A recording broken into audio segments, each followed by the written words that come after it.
இது வந்து எங்க அம்மா எனக்கு சொல்லிக் குடுத்தது. டெய்லி இல்லன்னா கூட ஒரு 2 நாளைக்கு ஒரு தடவ சமைக்கிறதுக்கு முன்னாடி இந்த மாரி காய்கறி எல்லாத்தையும் எடுத்து வெளில வச்சுட்டோம்னா, ஏதாவது வதங்குன காய்கறி வீணா போற மாரி இருந்துச்சுன்னா, அதெல்லாம் உடனே உடனே கை பார்த்து வச்சுடலாம். எல்லாத்தையும் எடுத்ததுக்கு அப்புறம் ஃப்ரிட்ஜ் வந்து இப்படிதான் இருக்கு. ரொம்ப நாளைக்கு அப்புறம் இப்ப 2 நாளா வந்து கொஞ்சம் விட்டு விட்டு மழை பெய்றதுனால வந்து பூமி கொஞ்சம் வந்து குளிர்ந்தா மாரி இருக்கு.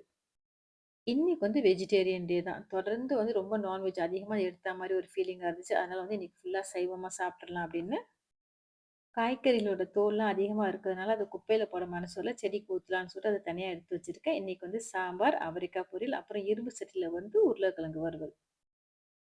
எப்போதுமே இல்லன்னா கூட நமக்கு டைம் இருக்கும்போது இந்த மாரி காய்கறியோட வேஸ்ட்டு, பழங்கள் நல்லா பழுத்த பழங்கள் சாப்பிட முடியாத பழங்கள்லாம் இருக்கு இல்லையா? அதெல்லாம் இந்த மாரி செடிக்கு போட்டோம்னா நல்லா உரமாயிடும்.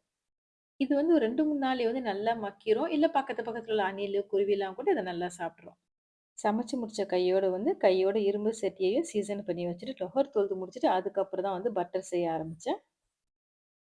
ஹானஸ்ட்டா சொல்றேன். இதான் ஃபர்ஸ்ட் டைம் வந்து நான் பட்டர், நெய்யி செய்றது. ஃபர்ஸ்ட்டு வந்து நெய்யிக்கு வந்து பட்டர் தேவையில்லையா, நம்ம வந்து பட்டர் செஞ்சுக்கலாம். ஃபர்ஸ்ட் பேட்ச் வந்து பெர்ஃபெக்ட்டா அமைஞ்சிச்சு. செகண்ட் 2 கண்டெய்னர் வச்சிருந்தேன் இல்லையா, செகண்ட் வந்து கொஞ்சம் வந்து நெறைய தண்ணி ஊத்திட்டேனா, இல்ல லெஸ் ஐஸ் போட்டேனா என்னன்னு தெரியல. அது சரியா அமையல. ஃபர்ஸ்ட் இது வந்து அல்லாவோடது வந்து நல்லா பெர்ஃபெக்ட்டா அமைஞ்சிச்சு.